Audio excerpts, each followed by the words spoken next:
नमस्कार. नवराष्ट्र नववार्तामध्ये मी ऋणा ढोक आपल्या सर्वांचं स्वागत करते.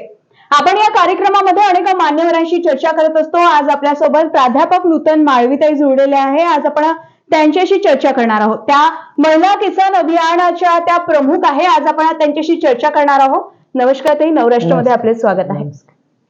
आपण सत्यशोधक समाजमध्ये सुद्धा कार्यरत आहे आणि त्यावेळेस आपल्या दोघांनाही सरांना सुद्धा आणि आपल्याला महात्मा फुले आणि ज्योतिबा म्हणजे फुले दापंत म्हणून ओळखल्या जायचं, याबाबत काय सांगाल?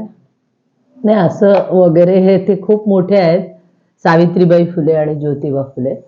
आम्ही आमच्या पद्धतीने काम करत राहतो आणि असं आहे, आपल्याला जेवढी जेवढी आपली ग्रोथ होते, विकास होतो विचारांचा, तेवढा आपण त्या पद्धतीने जायचा प्रयत्न करतो.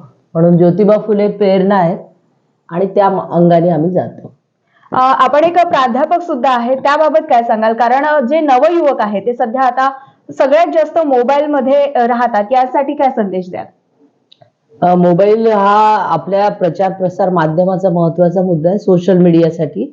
पण मोबाईल म्हणजे पूर्ण जीवन नाही आहे. मोबाईल मध्ये राहून आपलं वाचन कमी करणं, आपलं समाजाबद्दलची जी बांधिलकी आहे ती न देणं, हे जे वाढलेलं आहे ते चुकीचं आहे. एक घटना घडली आणि फेसबुकवर पोस्ट केली म्हणजे ते होत नाही. त्याच्यासाठी रस्त्यावर यावं लागतं आणि ते आपल्याला करणं आवश्यक आहे. त्याच्यामुळे मोबाईल हा घातक होऊन राहिलेला आहे असं थोडंसं जाणवतंय. कुठेतरी यामुळे जे सामाजिक वातावरण आहे ते बिघडल्यासारखं वाटतं का? कारण जी कुठेतरी माणुसकी आहे ती कुठेतरी संपल्यासारखी वाटतं का मोबाईलमुळे? हो, बरोबर आहे. अगदी म्हणजे तसं घडते आहे आणि निव्वळ मोबाईलवरती आणि फेसबुकवरती, ट्विटरवरती आपलं स्टॉर्म सुरू असते, वादळ असते आणि लोक प्रत्यक्षात येऊन त्या व्यक्तीला काही मदत करत नाही, त्या स्त्रीला, पुरुषाला. तर त्यामुळे समाजासाठी हे घातक आहे असं मला वाटतं. आपण म्हणजे संघटनेमध्ये काम करता, दोन्ही संघटनेमध्ये, आणि त्याचबरोबर एक प्राध्यापक म्हणून शिकवता सुद्धा. हे सगळं हँडल करताना काही अडचणी येतं का? याबाबत काय सांगाल? हो, पुष्कळ येतात. कारण नोकरी ही करावी लागते. मी ऍक्टिव्हिस्ट आहे, पण त्याच्यामुळे पुष्कळदा जीव गुदमरतो. काही गोष्टी मनाविरुद्ध कराव्या लागतात. पण सगळं मन आपलं जे समाज परिवर्तनाच्या ज्या गोष्टी आहेत त्यामध्ये असतं, तर ते दोन्हीचा समतोल साधावा लागतो, एवढंच मी म्हणेन. मला तर असं सांगावंसं वाटतं, विद्रोही साहित्य संमेलन ज्यावेळी वर्ध्यामध्ये होतं तेव्हा ताई अक्षरशः रस्त्यावर उतरून ते एक एक रुपये त्यांनी एका दानपेटीमध्ये जमा केले. त्याबाबत काय सांगाल? तो अनुभव कसा होता? हो, अतिशय म्हणजे चांगला अनुभव होता तो. कारण लोकांनी काहीतरी तर आपलं समाजासाठी देणं लागतं आणि विद्रोहीची संकल्पना अशी आहे की काही नाही तर ₹1 तरी द्या, एक मुठभर धान्य द्या. आणि त्यासाठी आम्ही त्या एरियामध्ये फिरलो होतो, सहकारी होते. मला सांगा, हे सगळं काही करत असताना आपले प्रेरणास्थान कोण आहे, याबाबत प्रेक्षकांना काय सांगाल?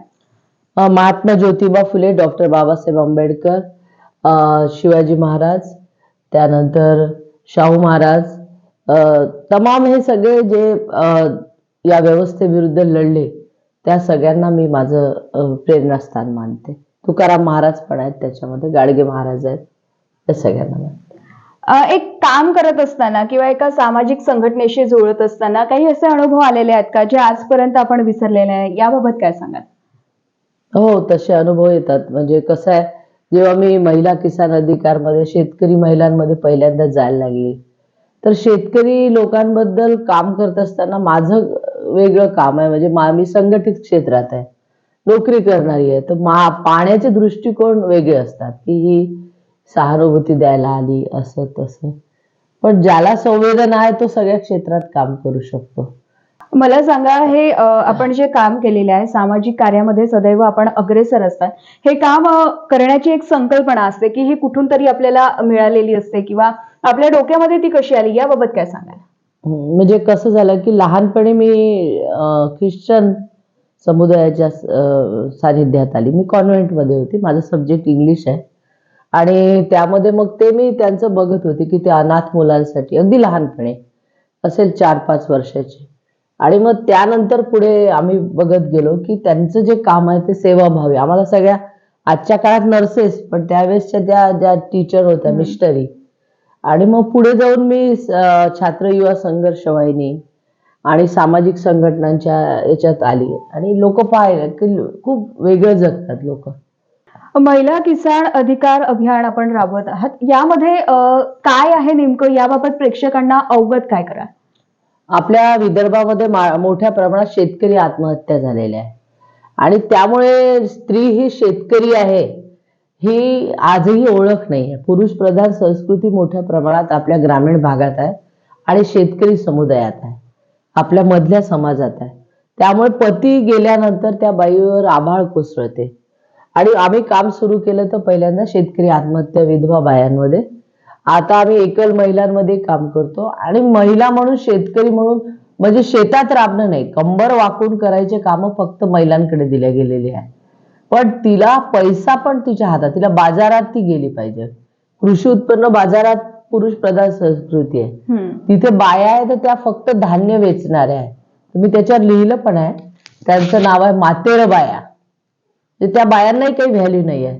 तर बाई ही एवढी कष्टकरी आहे की ती सगळ्यात जास्त घरचं काम, शेतीचं काम, मुलांचं काम सगळं करते आहे. म्हणजे इव्हन 80% उत्पादन बायांच्यामुळे आहे. पण ते कसं आहे, आमच्या अर्थशास्त्रामध्ये ते गायब झालेलं आहे. तर त्या बाईला आम्ही 15 ऑक्टोबर नावाचा दिवस शेतकरी स्त्री दिन म्हणून पाळतो. तर तिला आयडेंटिटी मिळाली पाहिजे, तिला ओळख मिळाली पाहिजे. 7-12वर स्त्री पुरुषांचं नवरा बायकोचं नाव असलं पाहिजे, हे तर आम्ही पहिलेपासून चालवत आलो. घराच्या टॅक्स पावतीवर नवरा बायकोचं नाव असलं. स्त्रीला संपत्तीचा अधिकार मिळाला पाहिजे आणि त्यासाठी तिने शेतात पिकवलेला माल देखील विकायला नेला पाहिजे आणि तो तिला विकता आला पाहिजे, अर्थशास्त्र समजलं पाहिजे. हे सगळं शेतकरी स्त्रीपर्यंत आलेलं नाहीये. ती फक्त राबराब राबते आणि मजुरी पुरुषाची आणि स्त्रीची मजुरी सारखी नाहीये. हाही भेद आहे कष्टकरी आणि अंग मेहनती आणि असंघटित लोकांमध्ये. आता मी नोकरी करणारी आहे तर माझी पुरुषाची वेतन काही वेगळं नाही राहत, तिथे भेद नाही आहे. तर हे जे सगळं आहे हे स्त्रीचं बदललं पाहिजे आणि तिला ओळख मिळाली पाहिजे, तिच्या नावाने 7-12-8 असला पाहिजे. ही आमच्या आंदोलनाची भूमिका आहे. पहिलेच्या काळामध्ये चूल आणि मूल हेच महिला करत होत्या आणि ती कालांतराने एक बदल झालेला आहे. पण अजूनही काही गावांमध्ये तो बदल झालेला नाही असंच यामधूनही म्हणता येणार. कारण तिला म्हणजे बाजारात जाऊन ती एक वस्तू विकणे किंवा त्या सगळं ज्ञान आपल्यामधून तिला मिळालं पाहिजे, आपण ही जनजागृती करता. मला सांगा, जेव्हा आपण चूल आणि मूल हीच संकल्पना होती आणि आताही काही ठिकाणी गावामध्ये अशी संकल्पना आहे, याबाबतही तुम्ही काही जनजागृती केलेली आहे? जसं आईचं नाव लावलं गेलं पाहिजे. आपल्या रीतसर आता 10वी-12वीच्या आपल्या सर्टिफिकेटवरती आलं.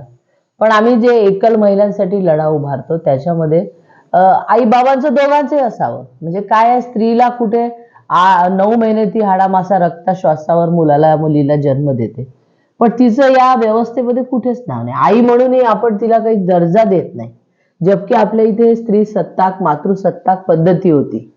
तर तिला तिचा काहीतरी न्याय मिळाला पाहिजे, तिला तिचा हक्क आहे, तिला तिचं अस्तित्व आहे. हे सगळं लढाईतून नाही होणार आहे, एकामेकाच्या समजुतीतून, एकमेकाबद्दलच्या आपुलकी प्रेमातून आणि समंजसपणातून होणार आहे. तर त्याचाही आम्ही वेगवेगळ्या पद्धतीने युवक, आजकालचे मुलं काही प्रमाणात हे समजायला लागलेले आहे. म्हणजे पहिले तर हेच होतं की फक्त शिकलेली बायको असावी, पहिले तेही नव्हतं. पण हळूहळू ते आलं आणि आता नोकरीवाली म्हणजे मग ती नोकरीवाली आहे तर कामाचा वाटाही अर्धा, घरचा स्वयंपाकाचा वाटा दोघांनी उचलला पाहिजे, असे आम्ही पेरत असतो. म्हणजे दोघांनी मिळून जर करायचं तर अर्थार्जन तर करा, पण सामाजिक आणि सांस्कृतिक क्षेत्रातही तिला मदत केली पाहिजे, अशा प्रकारची आमची भूमिका असते. धन्यवाद मॅडम, आपण नवराष्ट्रासोबत छानपैकी चर्चा केली. यानंतरही असेच कार्यक्रम बघण्यासाठी पाहत रहा नवराष्ट्र नववार्ता. मृणाल ढोक, वर्धा.